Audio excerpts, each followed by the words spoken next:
Hello, everyone. Welcome to my show, Filipino Hustle Fridays, hosted by my studio, JH Creative. I'm really excited about today's episode because it's a unique opportunity to be featuring my parents, Isagani and Rhodora Sarmiento. I've been trying to get them on the show for a while now, but my dad was reluctant for a while for his reasons. So for anyone who might have been curious, like, oh, why didn't you have your parents go on? No, I've been trying. So I'm really glad that our schedules aligned and it worked out today that we can have my dad and my mom together at the same time. They are now at 9 a.m. Filipino time, right? Manila time, if that's the right word. And it's 9 p.m. over here on the East Coast at the US. So I'm really excited to talk about your story and even ask you questions that I probably never asked you before. Not to like dive deep into super personal things back in it, as far as history goes, but you know, just more focused on your story and just yeah, everything about your story and what brought you to the U.S. and now back in the Philippines. So I'm gonna kind of hop between both of you. You know, for those of you who don't know, my father has a PhD in agricultural engineering, right? And he went to NC State, well, UP Los Baños, and then eventually went to finish your doctorate at NC State. And my mom, you have a background in chemistry, right? Yes. And I can't even remember because I probably didn't hear your story as often as Dad's, but um, you also went to college in Manila. What was the college called? Mapua Institute Mapua. of Technology. Oh, so MIT in the Philippines. Yes. And then you got a job pretty young in New York. When I moved to United States. Yeah.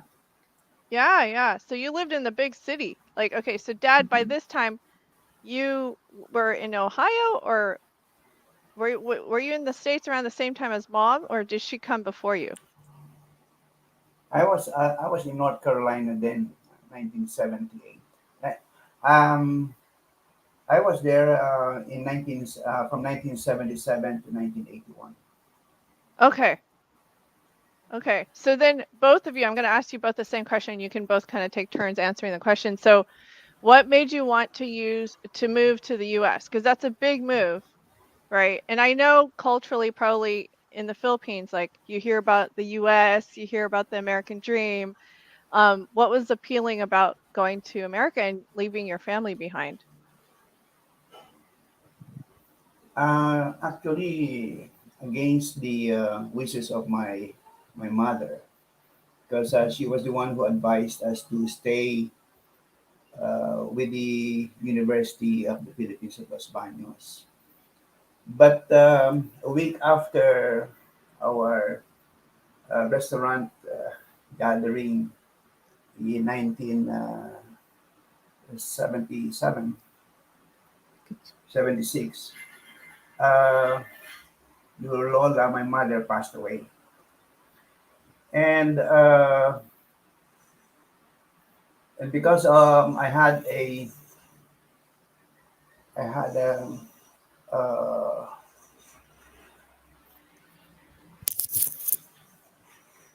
no, it was in 1980, 1985. A week after that, she passed away. And looking at the condition of my dad,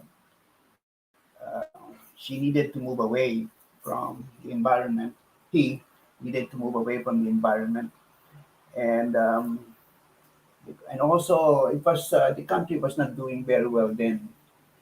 There were a lot of unemployed citizens, including your uncle and your uncles.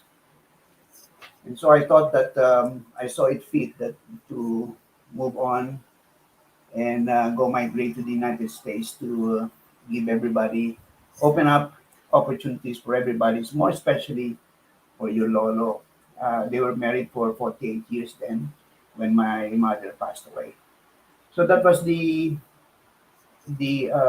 reason why we migrated to the United States. And then mom, I know you hadn't met dad yet. So was it kind of very similar for you too to decide to move to the US? Oh, it's been my dream to go to the US to get rich. Keep keep working and save a lot of money. So when I go back to the Philippines, I'll be a millionaire. Oh, I've never heard you say that and admit that before. That's so That funny. that was before I met your dad. So then, okay, did you think of California first or New York first? Because I know eventually you both end up in California, but you started working in Queens, New York. Oh, I started in California with my relatives. They gave me uh, shelter while I was searching for a job there. Okay. So both of you, and then dad, you came through school, right? Yes, And yet, 1977. Yes. and weren't you selected? And for those of you who don't know, UP Los Baños was considered like the #1 university in the country. And so In agriculture. in agricultural, okay. And so then after, you also got admitted for some program, right? In the country, you were selected. There was a select list to go to the US as part of a scholarship program. Yes.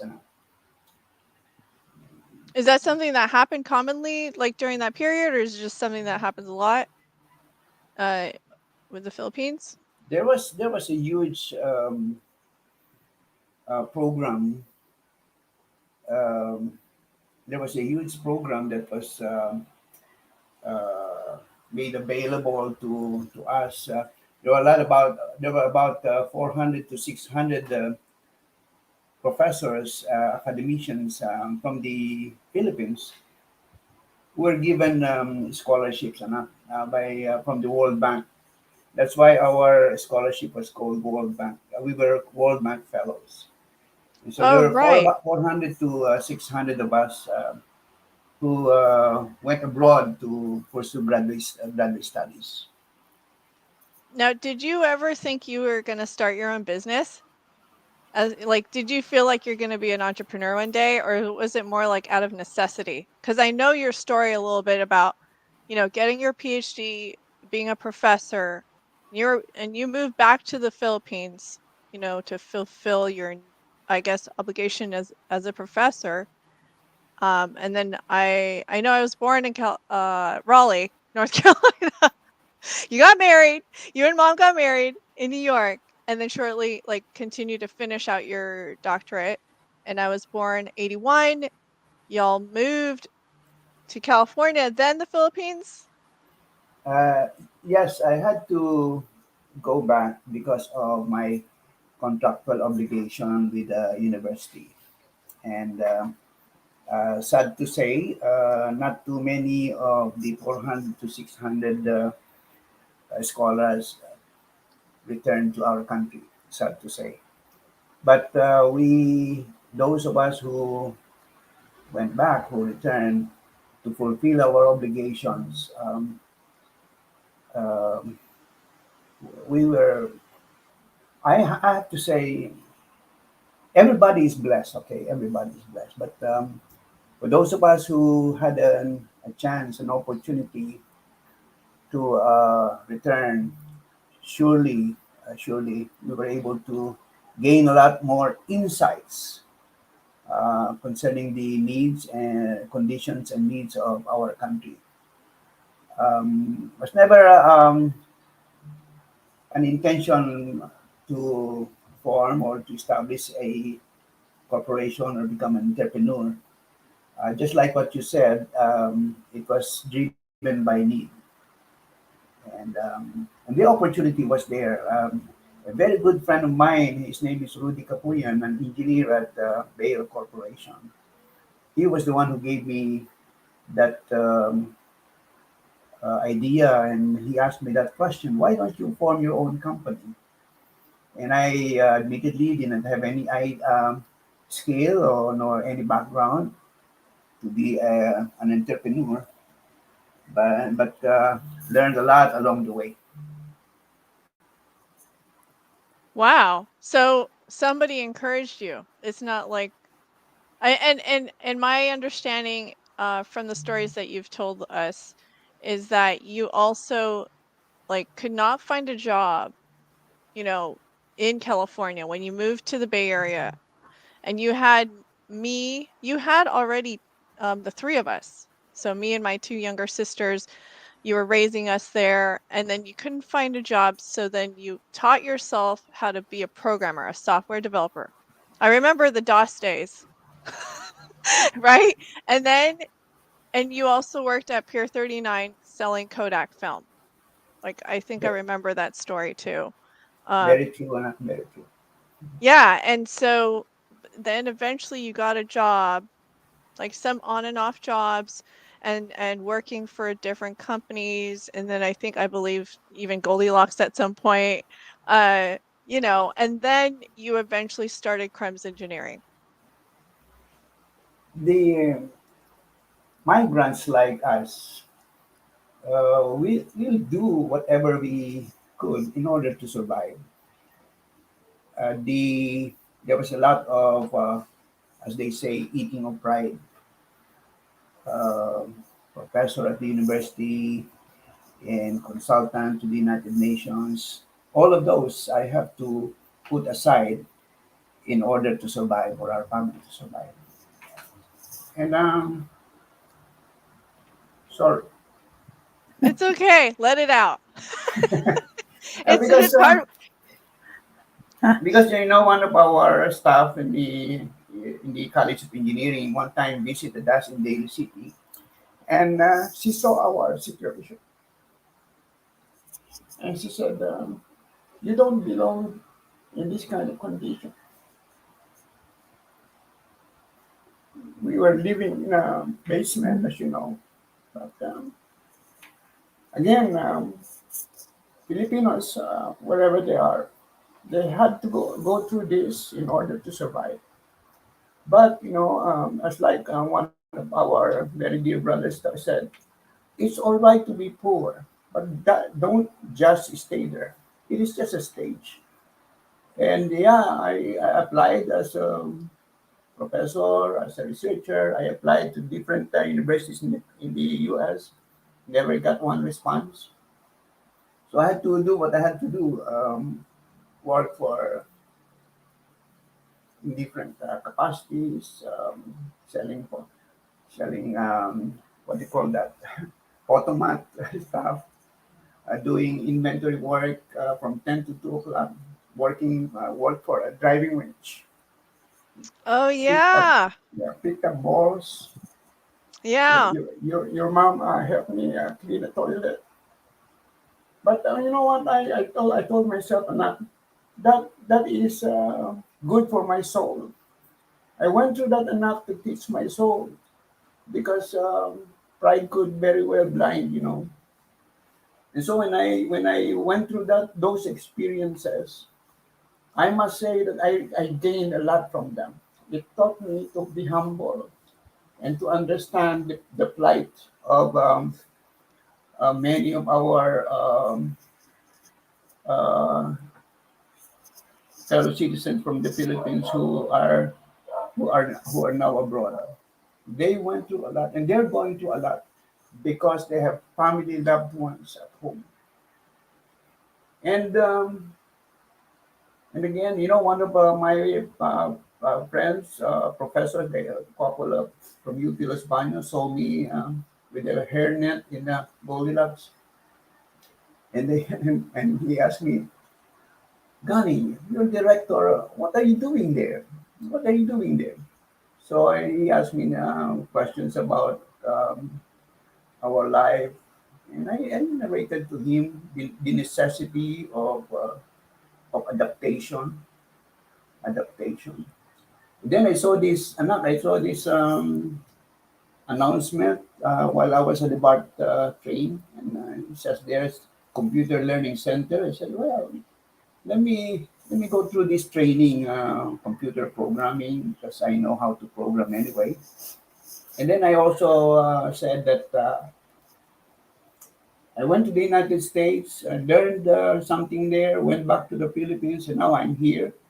But I have to adapt to the current technology. So I learned how to program, and because of that, I met a wonderful gentleman while I was working for the driving range. His name is Johan Yuson, a friend of your uncle June, and he gave me a break enough. He hired me Goldilocks, and from there on up, I experienced working for a business, a real business, and then from there on up, I moved on to work for the city and county of San Francisco as a programmer operator, and then this opportunity with biotech consulting company opened up, and that's how I started learning. Again, learning never stops. I started learning about biotechnology, the downstream activities of the biopharmaceutical industry. And there I met your Uncle Bo, who was a very proficient CAD operator, now owns his own business. I'm very, very proud of him. We partnered together and put up Crumbs Engineering. And it was a journey that I will never forget, and I will not exchange it for anything. Yeah, and I surely, obviously, me and my sisters benefited so greatly from you and mom working so hard to build that. And obviously, you supported so many families, over 50. And even at some point, I had no idea you were probably managing almost, I don't know, almost 100. I don't, I could be wrong, but 60, I feel, 63, okay, and 60. 63. Yeah. I mean, that's still a lot of employees. That's a lot. And so, and when you were probably driving, doing the driving range, you were doing those. I remember living downstairs in our auntie's house, in the basement area. I remember the one-story house that we eventually moved to, and then eventually a two-story house. And it wasn't, that was probably the early stages of Crumbs Engineering. It didn't quite hit like a successful um uh point yet, but mom also was babysitting. Like she did what she could to survive while raising us. So she babysat, I think I remember 13 kids at some point. I don't and 1989 earthquake. I remember that too vividly, how we were all trying to like keep the kids under the big dining table, because mom had 10 plus kids with her in our what was it, the Callan Boulevard house, Yes. right? Yes. Uh-huh. You remember that, mom? Yes, yes. It's crazy. So, and then that kind of happened spontaneously too. You offered babysitting for some relatives, and then friends started dropping off kids, and you just kind of ran it for several years. Mm. Actually, So at Actually, Yeah, and she made more money than I did. you were spending the money at first. You were Oh, investing in the business, right? Oh, that was before you opened Crumbs because you were still yes, working. Oh, I see. very Okay, true. yeah. So minimum wage jobs. Yeah, wow. I never even realized that.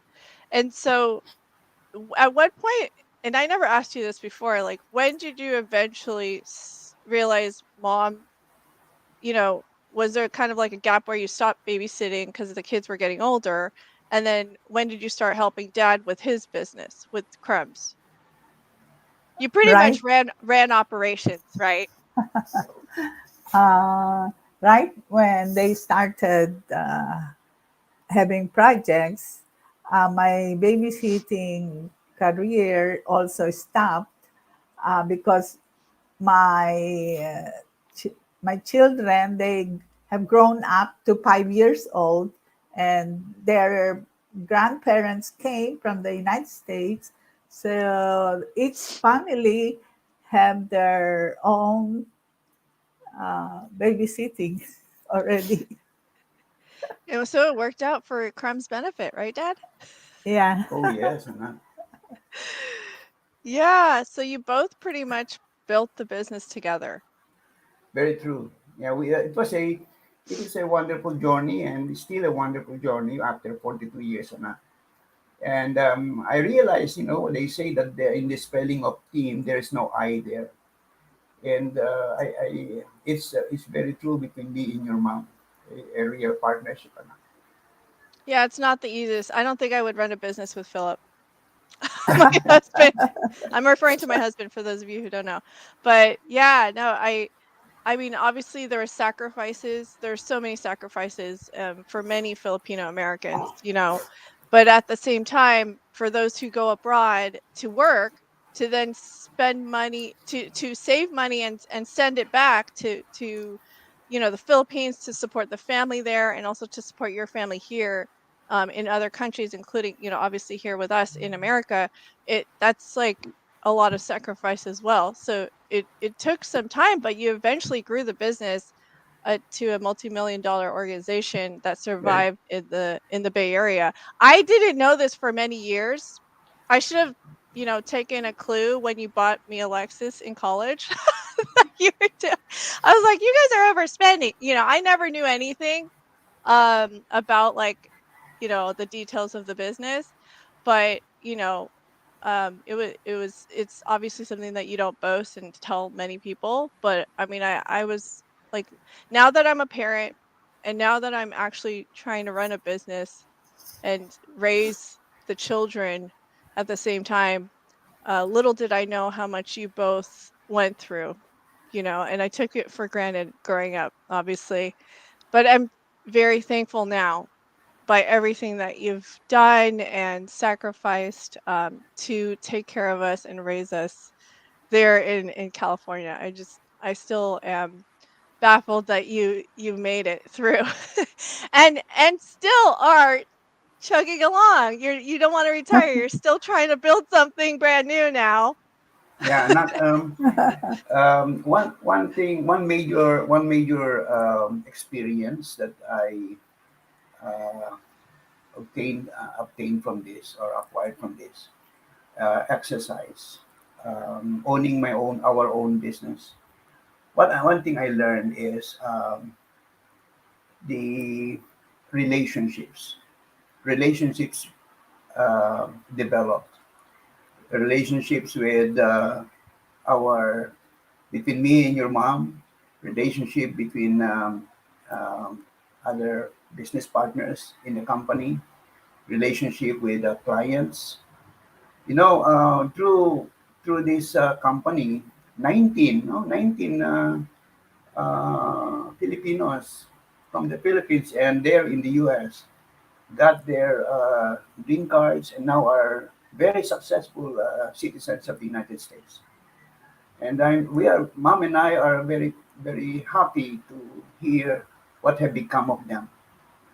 And also, I also learned one major thing also, and that is about quality. the importance of integrity in documentation, learning to tell the truth because of the FDA. It is an FDA regulated business, and therefore there's that area where everybody must be able to express verbally and also in written form the truth, right? The data integrity is a must.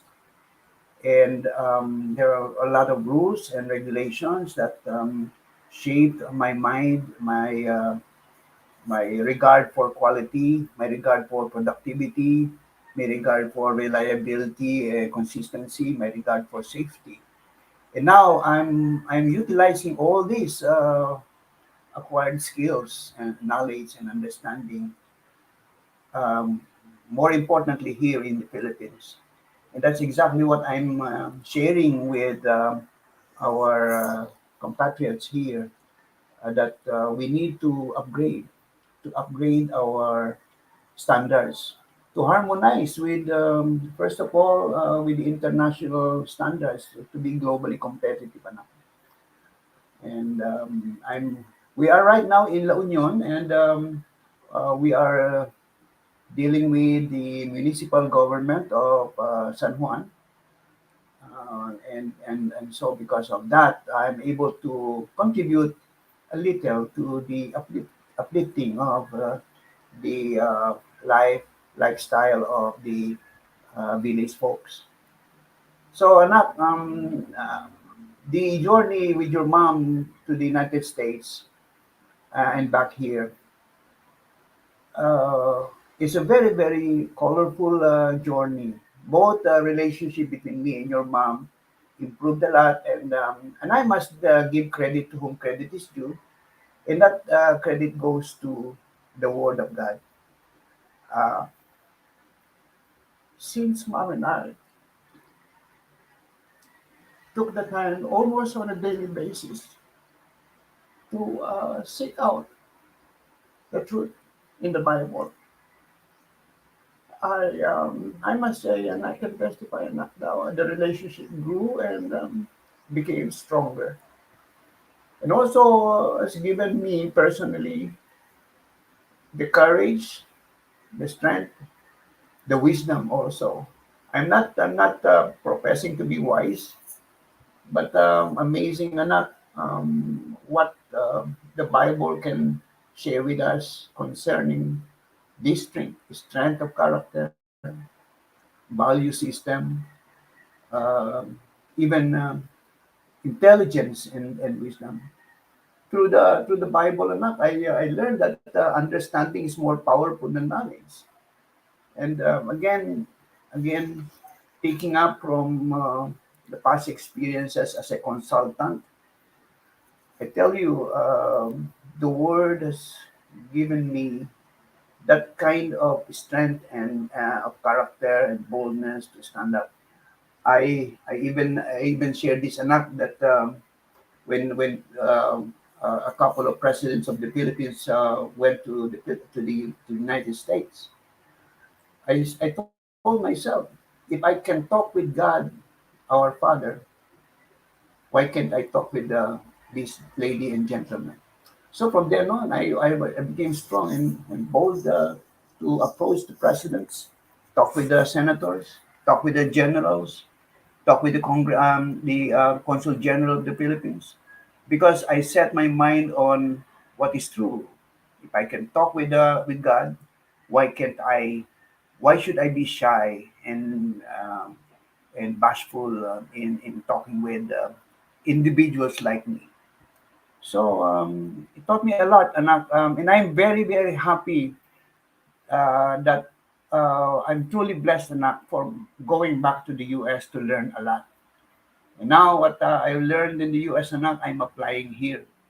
I'm applying here in order to help our countrymen enough get out of the hole. Yeah. Um, yeah, I even very well. You designed the cover page of my book, Beyond the Parrot's Mind, and I'm writing a sequel of that already now. Yeah, I was gonna mention too, like, not only were you able to build a farm, I guess you could say a engineering business that supported biopharmaceutical companies and Fortune 500 companies to mention, to safely mention, because I know that it has to not be super public, but you also have written books, you've been an author, you've been an advisor, even to leaders, key leaders in the Philippines, and working with some organizations now on possibly figure out how you can encourage Filipinos abroad to not only support and send money, but also to possibly move back to the Philippines, right? Yes, and I did not know that one of my former professors recognized what I could contribute. So he wrote me while we were in Trevino. I remember that two-story house, Trevino in Fairfield. He wrote me a letter and telling me, asking me if I will be interested in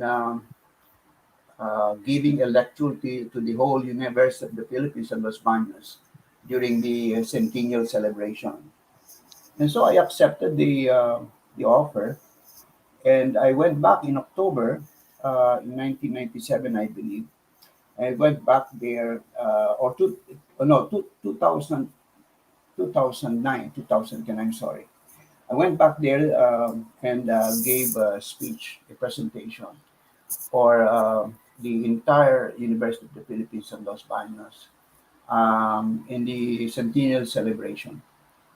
And then also while there, I was offered, why I was asked, why don't I apply for a balik scientist to return to the Philippines to contribute. So that's exactly what I did. And 2013, the award was came,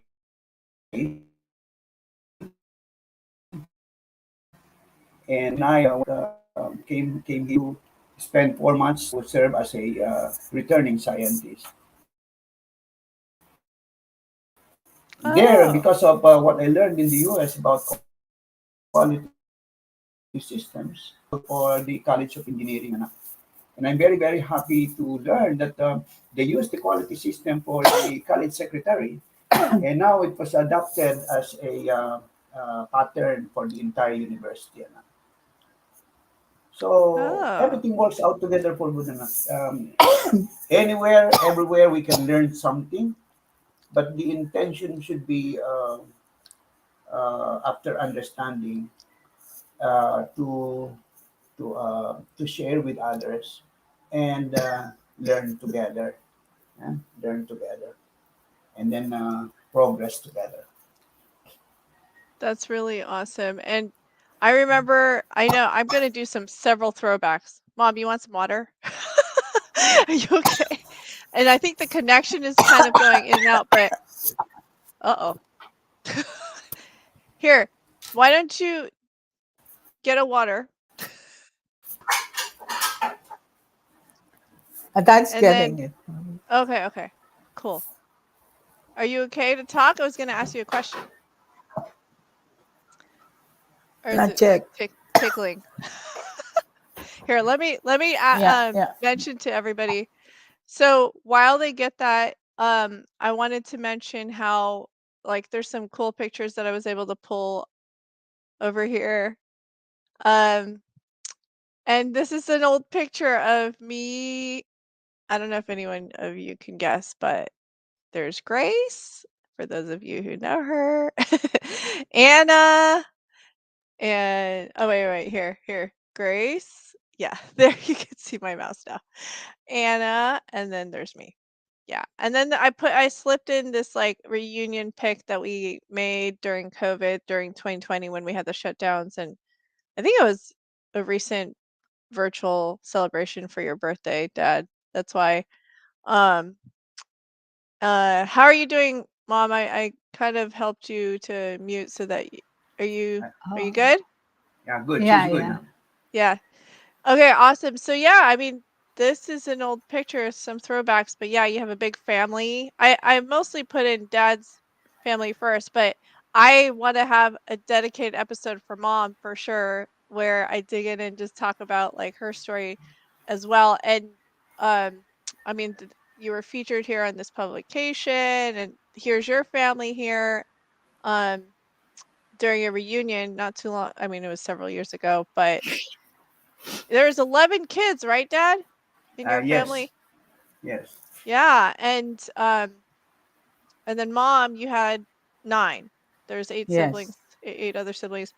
That's Yes. huge. And both of you actually grew up in poor communities in the Philippines, right? Yes. Yeah. Did you both did you I remember you guys used to joke like who was poorer than the other. Like who do you think was more poor?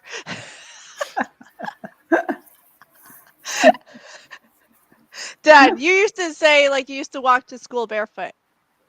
yes, yeah, definitely not.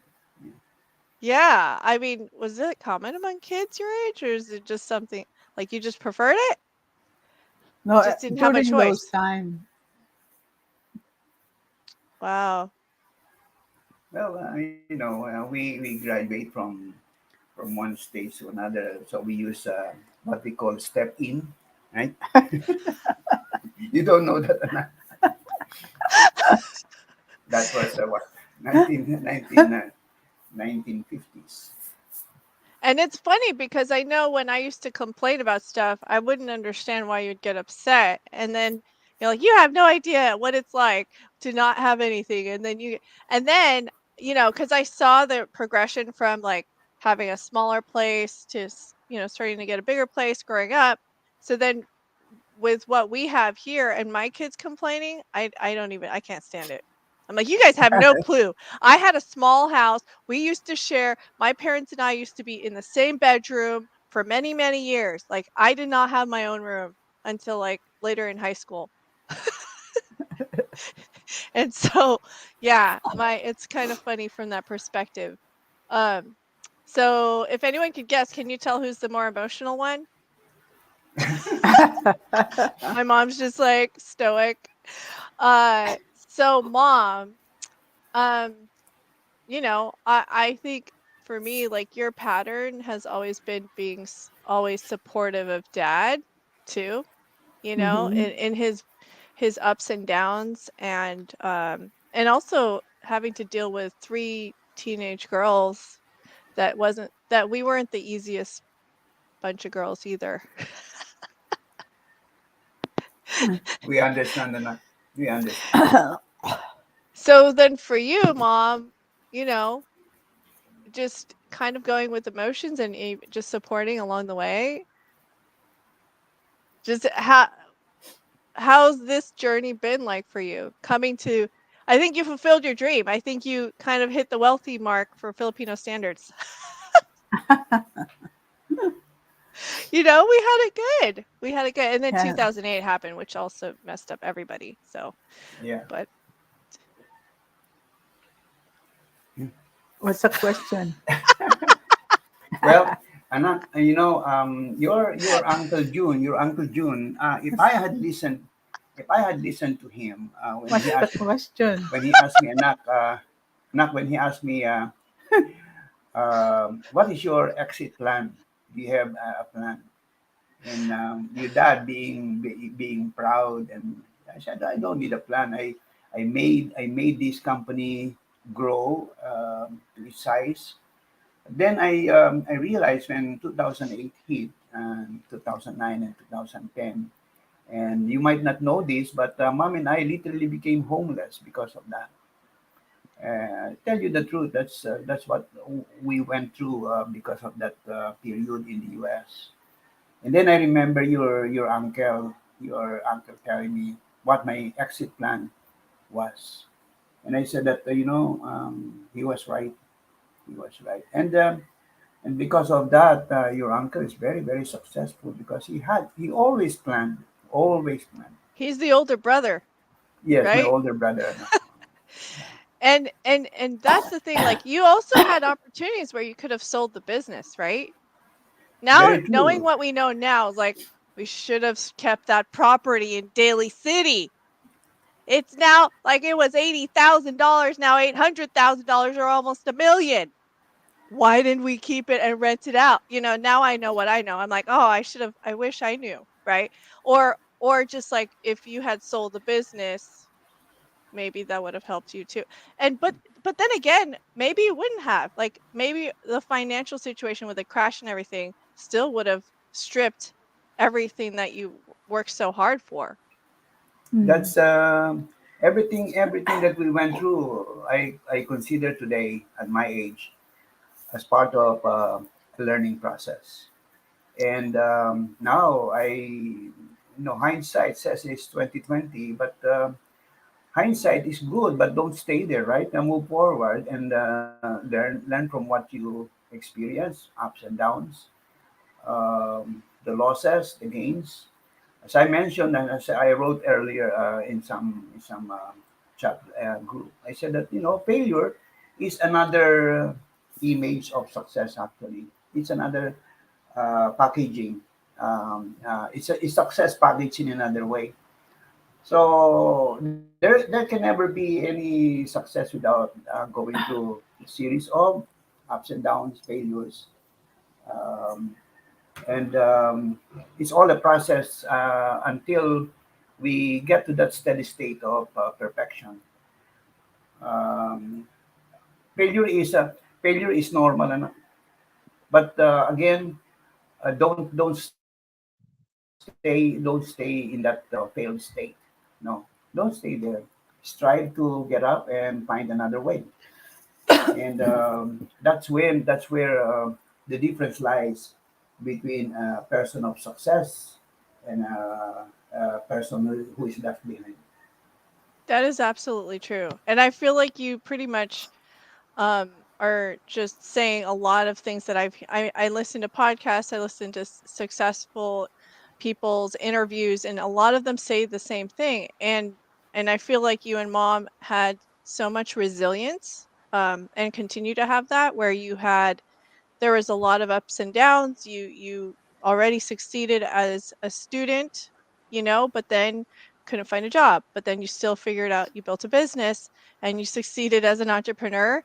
And then eventually the financial crashes and everything. So then even from there, you still had to pick your head up and continue to go on. And now you're in the Philippines. You're happy retiring there, but still you want to continue to support local Filipinos there, and also encourage other Filipinos abroad, to do more in the country. So it's really fascinating that you still have inspiration to continue to go on when you can actually just like stay at a beach or something and then just like retire peacefully, not worry too much about anything else.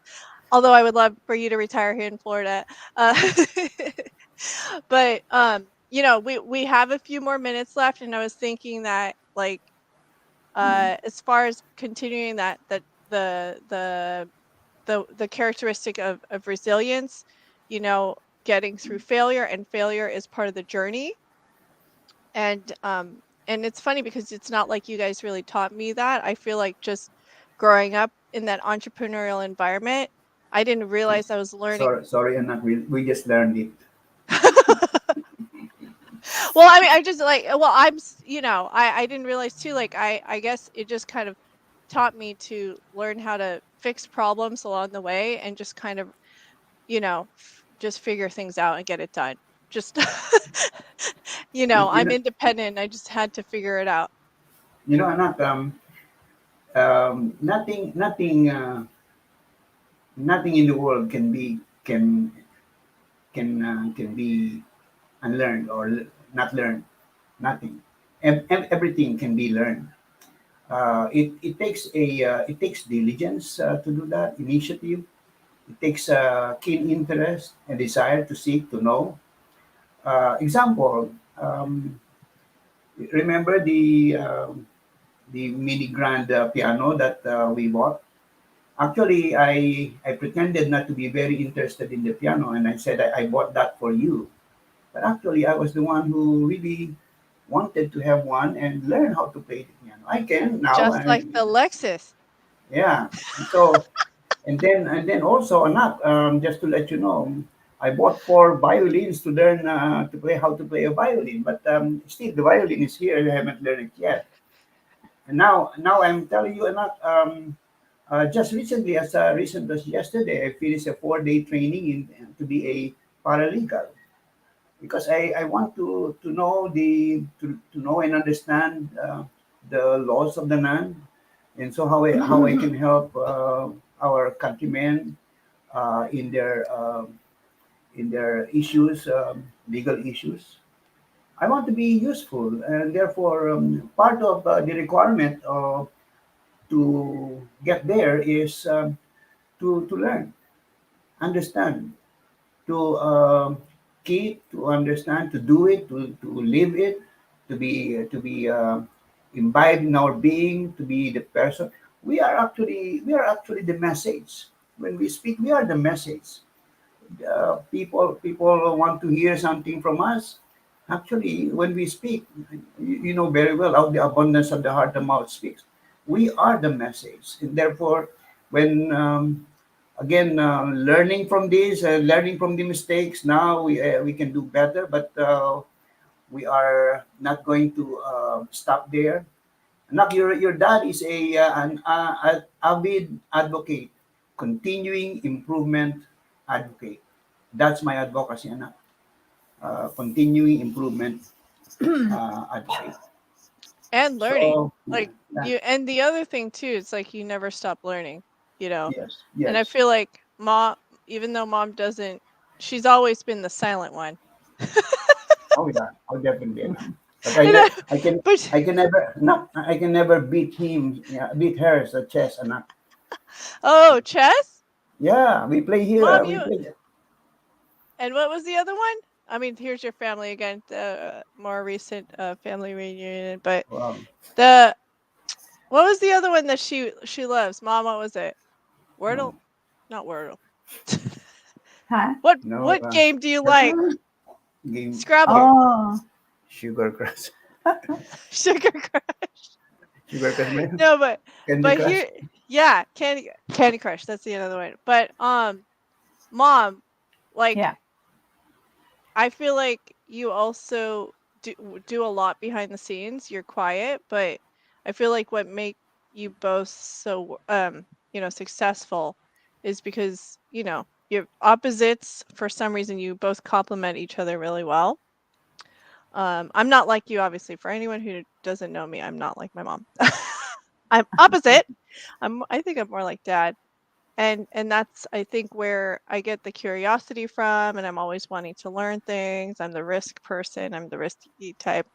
And so Philip is opposite of me. He's more quiet and just more stable. But yeah, no, I think what has worked so well, not only your faith that's kept you for all these years and being faithful to the Lord, but also just how supportive mom has been. Just there's the humanity side of things too.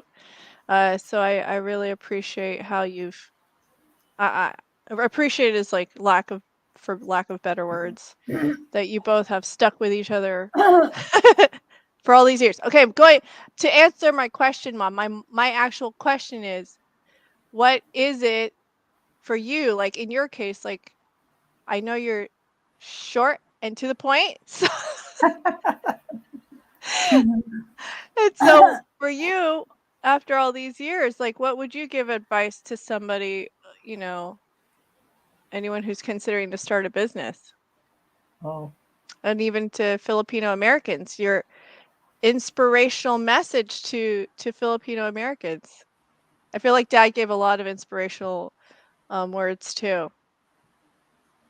oh, my favorite is Proverbs 3:5. Trust in the Lord. Oh wow. Wow, that's the That's best. That's so good. yeah. Short and sweet, anak. Yeah. But it says there with all your heart. Yeah. Yeah.